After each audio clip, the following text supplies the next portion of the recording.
அந்த அறிவிப்போல் அன்ப தருவாளே சின்ன அறிவிப்பும் இன்று சுடுவாளே நீயும்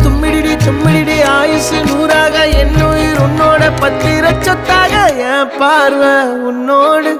உன் பொம்மை கண்ணோடு பேசாமல் விண்ணோடு நாம் மிதந்து போவோம் காதாரா அடியானாலும் நான் தாங்க மாறோடு